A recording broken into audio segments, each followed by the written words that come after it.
Rudy, not everyone is meant to go to college. Underdogs, outsiders, long shots. Why do so much endorphins and dopamine flood our bloodstream when the little guy beats Goliath?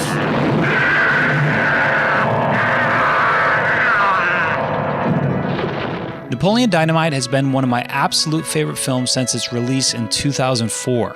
It's a seemingly simple, true-to-life comedy that at its core is a coming-of-age story. It's spot on with its unbearably awkward social fumblings. Took me like 3 hours to finish the shading on your upper lip. I find it hard to believe that others can't relate to some portion of this film's theme of feeling inadequate at some point in our past or present. This is not only a quintessential underdog story, it just may be cinema's finest.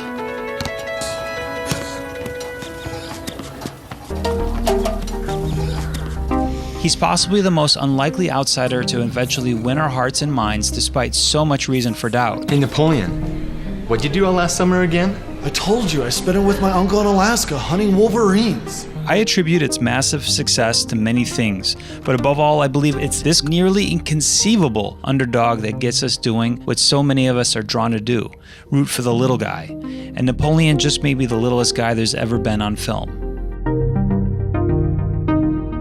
Possibly all coming-of-age stories are a form of underdog stories, but Napoleon has a few tricks up its sleeves other films don't.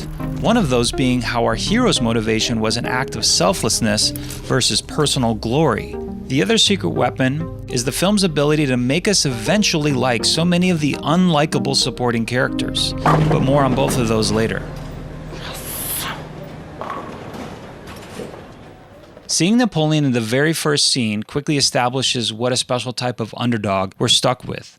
Through the first 2 acts of the film, it's near impossible to imagine how a person as awkward, angsty if not bitter, and who even lies to his friends about things like his long-distance relationships is to eventually win us over. Is he hot?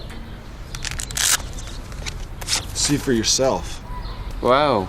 Even standing next to some of the great underdog stories like Lord of the Rings, Rocky, Shawshank Redemption, Rushmore, and even the Bible's David and Goliath, Napoleon may take the cake for being the most unlikely to succeed in his battle against his environment.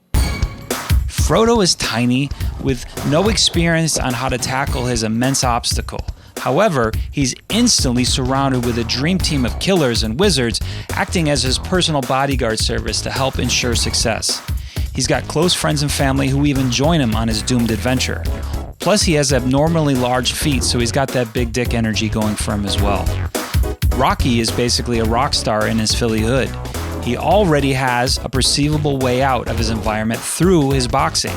Sure, he's worked hard at ruining $1,500 sides of beef in today's cost to earn this change, but he's only really an underdog in the bigger arena he chooses to enter. And the key word is choice. Andy Dufresne was a privileged white affluent accountant who exploits these skills to liberate himself, leaving his friends to rot in a living hell while he's off sipping mezcal in Oaxaca during his early retirement. Max Fisher and Napoleon are about the same age, but are from 2 very different environments. Max is an underdog inside the elite prep school which he got in, not because his family can afford it, but rather via scholarship, probably because of his underprivileged background. Yes, he's an underdog here, but could just as easily be a bigger fish in a public school if he chooses. Napoleon Dynamite, however, is a true underdog with no wizards, no beneficiaries, no ligers, and 0 allies in his corner for what seems to be the first 16 years of his life. I don't even have any good skills. What do you mean? Bow hunting skills, computer hacking skills. Looks like there's a lot you don't know about. The adults in his life dismiss him. His brother, who he may be the closest with, is sadistic and cold towards him. His peers bully him, and we're not even sure why his parents aren't in the picture. Even the environment of a small Idaho town works against him, stifling his ability to imagine anything beyond his perceivable fishbowl. The Napoleon we see is the result of 16 years of hopelessness and is nearly so beyond help, he's almost completely unable to accept kindness.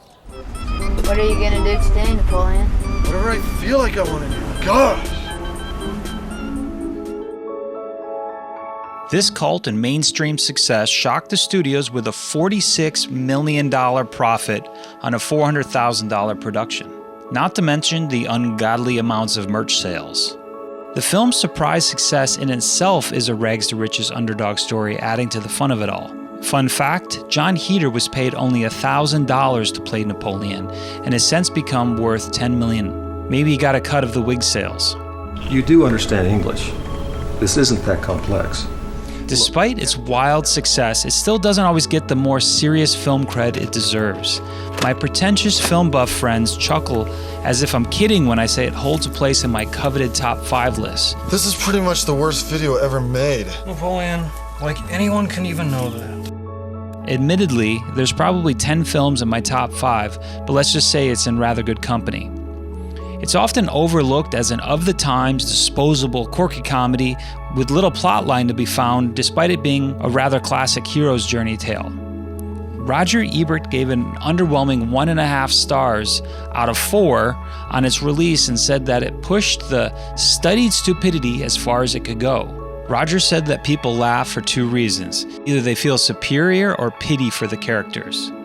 Maybe it's because I grew up in a similar time and place as Napoleon and know the authenticity this film nails, that I'm completely rooting for this sad sack and not kicking him while he's down. How long did it take you to grow that mustache? Couple of days. I love Ebert, and his contributions to film need no introduction, but it's worth mentioning he did give Full Metal Jacket a thumbs down and the Benji films a thumbs up. Blue Velvet received a 1 star from him.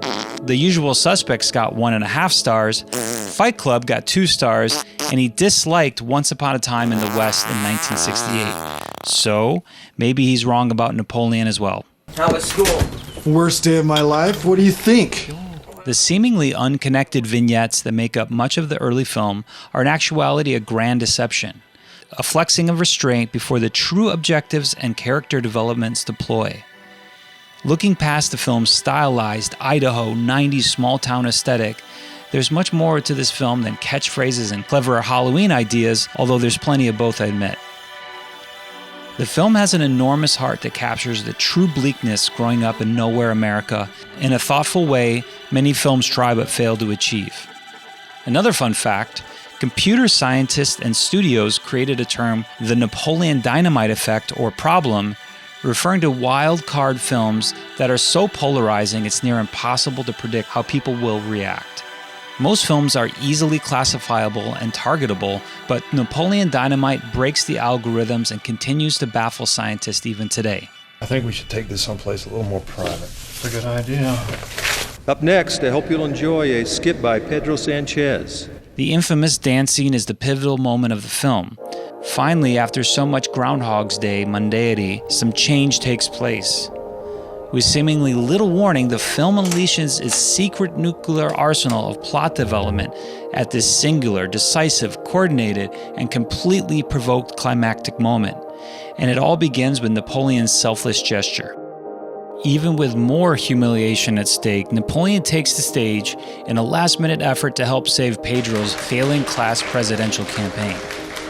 This atypical gesture from Napoleon ignites a cascade of needed catharsis we viewers earn sitting through so much painful on-screen nostalgia, which we've worked so hard to compartmentalize since our own high school traumas. This act of generosity finally gives us confidence we've bet on the right horse.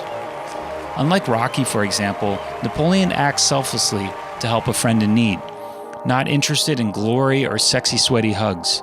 There's no indication his performance is for personal glory, and his true-to-form, abrupt exit stage right is proof. The camera lingers not on Napoleon, but on his friend's reaction. Here we see what effect it has on Pedro, and we end up never even seeing Napoleon's reaction, leaving it up to us to put ourselves in his moon boots and take a guess.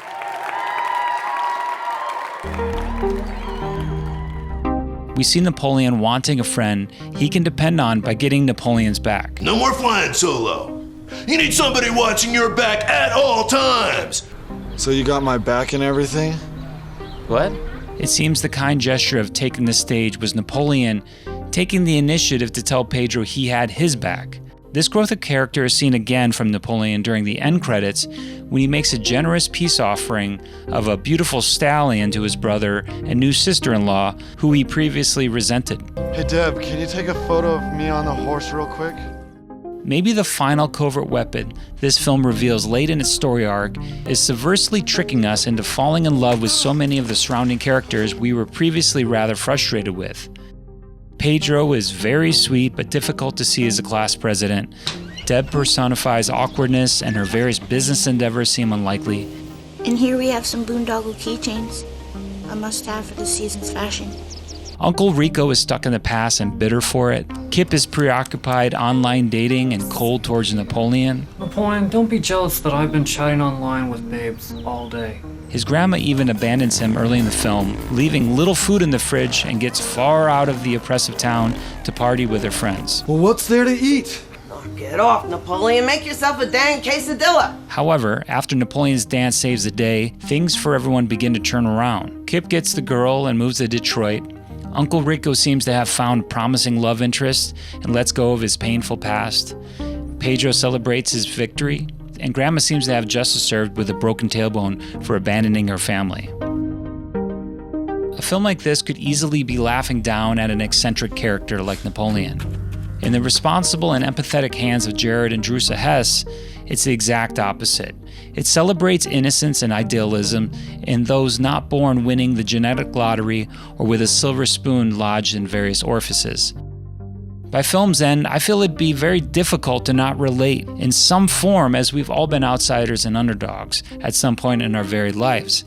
In Napoleon Dynamite, even the cool kids are shown acting as dorky as the very kids they pick on.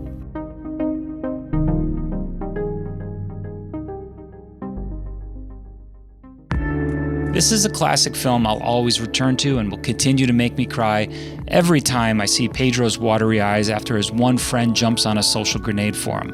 And then, of course, into the fetal position I go, sobbing, when Napoleon pronounces his love for Deb.